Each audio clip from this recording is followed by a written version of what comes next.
Hi, everybody. Welcome to this episode of the podcast. Today, we're going to be looking at pricing models and how they affect your customer experience. And joining us today, we have Bobby Cooper. Bobby, maybe you can give us a bit of an introduction of yourself. Great. Hey, thanks, Tim. Thanks for having me on. My name is Bobby Cooper. I'm the founder and CEO of Retention Intelligence. I've been leading customer experience organizations in the high growth B2B SaaS world for about 13 years. And more recently, I founded a company, a predictive analytic platform that looks really deep into customer data, customer attributes, to build a predictive retention model that can forecast customer retention out really far, primarily from the point of acquisition by tracking historical data points. And we're a startup getting going. Awesome. Yeah. So there's so many different things that play into customer experience, and like you said, pricing is one of those sorts of things. And I'm just wondering if you have any kind of, through the insights you've been looking at, through your consulting, through your product development, around kind of, what is the psychology aspect of these things around, the pricing? How's that influence the customer experience? Because it can be taken in a lot of different ways. So I'm just curious on your insights that you've been finding there. Yeah. Pricing definitely has a massive impact on customer experience and customer retention. From the retention side, this is something that we actually measure in our platform amongst like hundreds of other data points, the retention of your customers on various pricing models and bundle packages, whatever, throughout your platform. But when you go back to the psychology of it, I think there's a principle that stands really true for any type of pricing model out there. And that's really understanding how your pricing ties back to customer ROI. I think there's a lot of methodologies and pricing models out there, but regardless of the model, it has to tie back to a really, really tangible, measurable ROI. This is something that will help your customers retain a lot better, because not only it feels better when you can know you're getting a return on your investment, but it also quantitatively makes your product more defensible as companies look to cut cost. If you have a definitive ROI, it's much easier to justify that cost. I would say some products have an easier tie back to ROI than others. Some it might be a little cloudy. I'll give you an example, right? I pay my $20 a month for my ChatGPT Pro, right? Can I definitively tell you the ROI of my ChatGPT Pro? Probably not. I don't know the return. All I know is there is immense value there. If chat were to come and say, we're going to increase your price by 150%, which is like a crazy price increase, right? Go up to like $50. Would I churn? No, I know the value's still there. Now, for a lot of tools that have very quantitative outcomes, like let's say you're a demand gen tool, a marketing lead generation tool, some sort of tool like that has a very quantitative outcome, right? Maybe your ROI is, your value is net new sales, net new bookings, net new something. You can easily say, okay, I'm spending $1,000 a month on this platform. It's bringing in a net $20,000 a month. It's really easy to justify. So baking in a really clear ROI metric is the best way to build a defensible moat in regards to your pricing strategy, for sure. Yeah, and I think the way that we've been hearing, kind of the feedback that we hear, the wording that they've been using is a direct line to value, right? I can see a specific, from using this, I'm getting this amount of value. And I think your example of AI was a really good and interesting one, right? Because, well, how much valuable was the 17 draft revisions that I did with them? No, tweak this a little bit. No, I want to do that. Like, well, each one of those wasn't your final output, but there's value in each one of the stages and the working through and the generative back and forth of that. So that was one of the things that I think was the clear thing that we hear a lot, is I want to see that direct line of value. And we've seen some different things in the past where, like, well, if I'm seat-based licenses, well, I don't know how many of my 10 seats are actually using the product day in and day out, and are they getting use of it this time? And I start questioning that. Am I getting that ROI? Am I getting that value out of the product? And it's one of the things that we've been seeing, that big shift in the market towards consumption-based pricing, because it kind of gives you a lot more. I've used this, and this is I'm only paying for what I'm using it for. And I'm curious of what you're seeing out there in that shift, and what are the upsides of this versus the risks, and what you've been seeing in that relationship. Yeah, consumption-based pricing is an interesting one. It's obviously gotten more popular in the last several years, last probably 5 years. But there's some ways to do it wrong. I think there's a couple of reasons I think consumption-based pricing works, right? It aligns with business operations, meaning it can align your post-sale, your customer experience teams with the customer's outcomes, right? Like if I'm a CSM, a customer success manager, and I'm getting compensated on the net increased revenue from our customers, net expansion, that expansion comes from our customer becoming more successful in the platform. So you can really align initiatives there, which I think does build a really great synergy between the customer and your experience teams. On the other hand, I've actually been through this exercise before where we went from a flat fee pricing model to consumption based, and we actually essentially sold it to our customers the complete wrong way. Our highest performing customers felt like they were getting a tax on their success.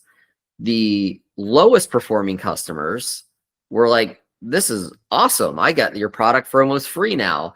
And so it was very, very counterproductive to what we hoped to get out of it. We were hoping to be like, okay, we want to, align the company with your success, whatever.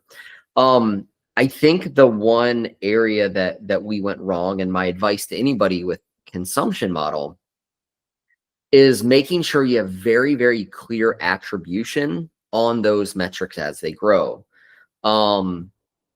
For example, like one of the problems is, we drove online sales for customers, and as their sales would increase, we would charge them more, like a percentage of those sales.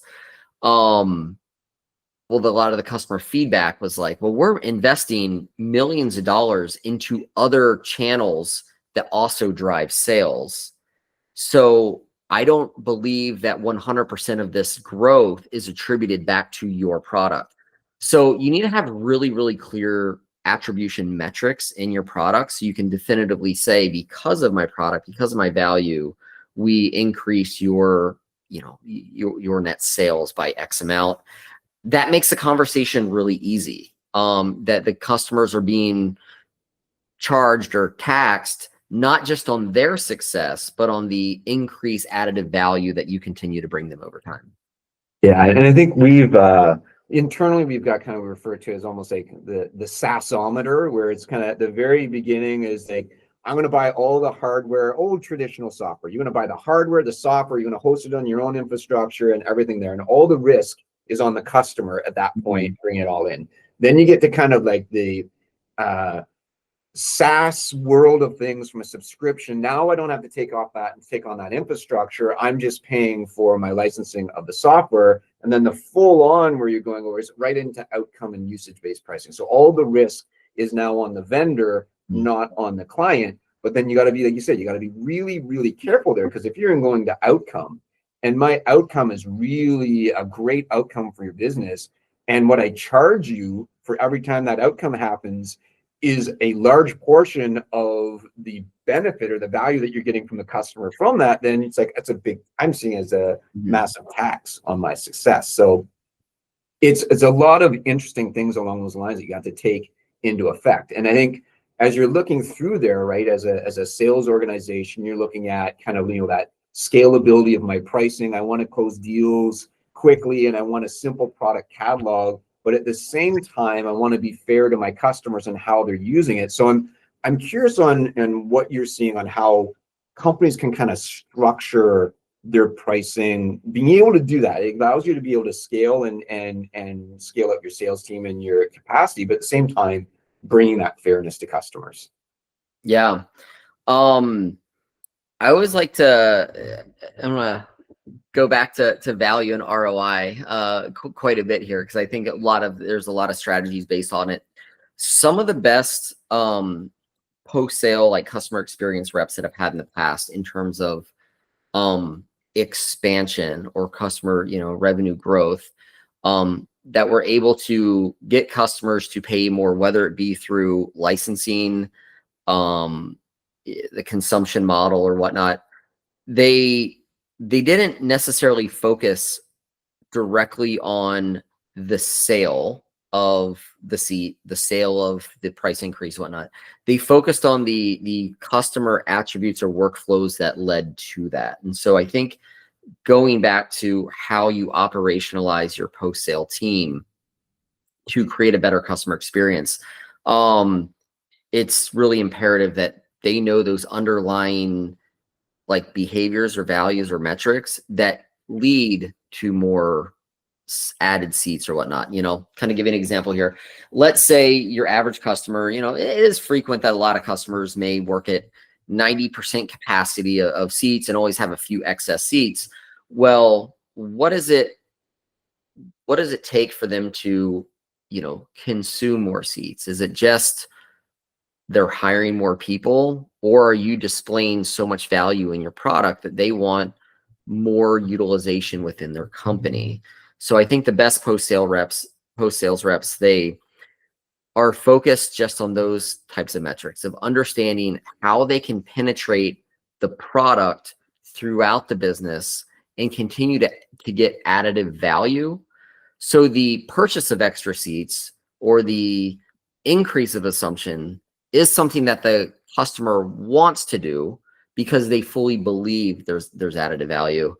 I think I've had, vendors in the past where the only time I ever hear from my CSM is when they're just trying to sell me seats, and I already have enough vacant seats out there. I didn't need them, but the best ones out there, and that phone call is always annoying when you jump on with your CSM and they're just trying to sell you something, right? The best ones that are out there is when I jump on a call with the CSM and they're like, hey, we've noticed a difference. Your people that are consuming licenses to the max capacity, they're producing XYZ greater than these other people that are not. Let's look at the behaviors that they're doing. Now we have these 10 individuals over here that are actually not utilizing the product. If we were to get them to perform the same as this group, you can expect X value out. So it makes it very easy to justify, and it's fair for everybody, right? The customer can believe that they get increased outcomes. The company benefits from NRR expansion, and the post-sale rep gets their expansion number, right? But it really is aligned around the value, the outcomes, and the motivations to get there. Well, I think that sparks an interesting question, right? As you're structuring your pricing around things, right? We've talked about seat-based, but is it seat-based? Is it feature-based? Is it value-based? Like, what are you seeing, from your experience of when you're in pitching projects, pitching, that sale? Yeah. What seems to resonate the best with the customer? I'll give you a more recent experience, but I think this is pretty true across the board. Recent experience. So as we're building my new company, Retention Intelligence, we've been going through this process of validation. We've been talking to dozens and dozens of CEOs, COOs, CROs, our ICP, and we're pitching them the solution, identifying the problem, and then talking pricing, trying to test the waters on their willingness to pay. And what I've found is that when I lead with our product, when I lead with the demo and talk about the product, the features, and what they're getting, their willingness to pay is always a lot less. Their willingness to pay is like $200 to $300 a month for our platform. But when I lead with the problem, when I lead with the problem of having unclear, unreliable, or very surface level retention data, it instantly sparks a problem in their head that they're like, I deal with this problem every month when I'm trying to report numbers. I get grilled on this problem in every quarterly board meeting. I am annoyed that every week when I get my report from my VP of CS or VP of whoever, that the data is not just satisfying me. Like they feel that pain. And so when I lead with a pitch that's focused around the problem and then ask willingness to purchase or willingness to pay if I could solve that problem, the willingness to pay is always higher, $1,000 a month plus. And then I lead back into the solution of like how we're going to solve it. And at that point, we've already set that base of like, the value is not the tool. The value is not the software. The value is solving a problem. And solving problems is very expensive and people will pay a lot of money. And I think there's the old analogy, like, contractor, they don't want to, they don't necessarily want to go buy a drill, right? What they want to buy is a hole. Like what they want is the outcome. There's a problem they have, and what they want is a hole, and they're willing to pay money just to get a hole in the wall. But to do that, you have to go buy a tool. But it always leads with a problem. No one's going to go buy a drill if they don't have a problem to solve, right? So I would say always lead with that problem statement, the understanding your customer's problems. It's very easy. You get a lot more flexibility with pricing when they can visualize the grander problem. But then always tie it back to your feature and solution after the problem's been established. Well, and I think that and you mentioned about going around and kind of testing the waters, right? And I think, what you're describing there is how are you getting that alignment between your pricing and, the customer success in there? Is that typically the process that you go through? Is it interviewing it? How do you ensure that you've got that alignment so you've got the right problem statements attached to the right pricing structures? How do you find that alignment? Is it a lot of testing? Yeah, it is. And it's testing across the entire, it's not just a customer success approach, right? I would argue it's a full go-to-market approach, right? You have to test the waters on your early marketing messaging, right? When they first hear about a problem, what are they willing to pay? When they listen to the demo from the sales rep, what are they willing to pay at that point? When it comes time to renew, what are they willing to pay at that point?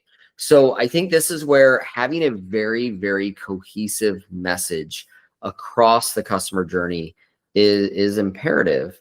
Through my consulting, I've seen very, very frequently where that value proposition does change across the customer journey.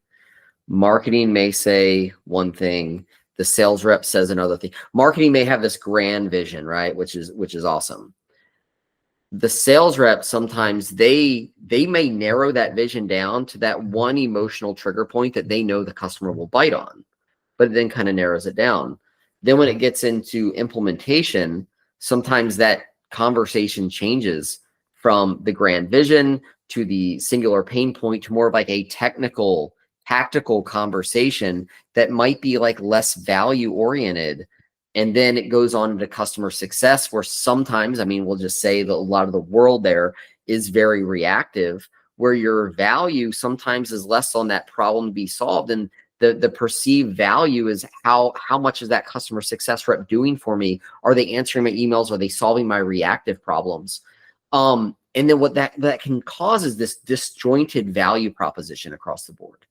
And so through my consulting, I help companies figure that out, of how to keep that consistent value proposition across the board, because that's going to ultimately lead to maximum like customer engagement, like that belief, that excitement should stay high from marketing through sales, should stay high through implementation. So it's not just all technical and tactical. It's still value oriented. and then keeping customer success less reactive and more still proactive around the value that they're receiving and the potential additive value they could receive if they adopt more. Right. And so so we talked a lot about like alignment, right? Now, what about the flip side, right? What about the flip side of what are the mistakes that you might do that would push customers away, right? So talking about getting that alignment, but some things that might come top to mind that you're thinking of, oh, well, here's a scenario that happened and it would totally misread the situation and it chased that customer away. I did curious on if there's a lot of great to-dos. What are some not to-dos that would possibly scare off your customers? Yeah. You know, I'll give you a couple different examples. Build some flexibility into your pricing models. We know customers, they're humans, they're businesses that are ran by humans. They go through ups and downs. Your customer experience teams, their goal should be customer loyalty, right? Being too rigid around it. Again, you want to create your standards, but you also need to be somewhat flexible and still be able to work with your customers to maintain that loyalty. I'll give you an example that I've seen, that I've always done with my organizations, that have always led to customers keep coming back and willing to pay more later. I've always had, whenever there's like, say, a natural disaster, war, some kind of turbulence in like a country, if you're international or location, businesses get affected, right? So you either have like two choices. These customers are probably either going to go out of business or churn because they're not making revenue for a period of time, or you can be proactive and adjust pricing models to keep them on board. I'll give you a couple examples. I remember years ago, this is this company, Circle Picks. We had these like huge floods in Houston at the time due to hurricanes or something. I can't remember what it was, but we had a bunch of customers that literally their offices were flooded, and they're like, we don't know when we're going to be back in business. Homes are flooded and stuff like that. So we actually we did the data. We proactively reached out to all the customers in these specific areas, and we're like, hey, we understand you're probably affected. We're going to go ahead and like not bill you for the next 2 months. Here's a contact. If you need any assistance during this time, let us know. If after 2 months, if you're still affected, let us know. And we did the same thing at my company, Tapcart. We had a lot of customers in Ukraine. They were heavily affected, obviously, through wars, and they were displaced. So we ran these programs, but the result was, one, these customers never churned, right? Some took a little bit longer to get back on their feet, but when they came back, they were willing to be the biggest advocates, leave us the best testimonials, speak online on our behalf. And we realized like an additive value from making sure that we have some flexibility in our pricing model to keep customers happy. Now, we're businesses, right? We're here to make money. I just want to make sure that our pricing models are not always looking at the short term, that we are looking at long-term gains. And some of those long-term gains may have to make short-term sacrifices to get there. Yeah, I mean, come time to renew. I've seen CSMs, like companies that contract in size, and they come up for renewal. They get so much pushback. They give so much pushback to the customer for contracting their price, right?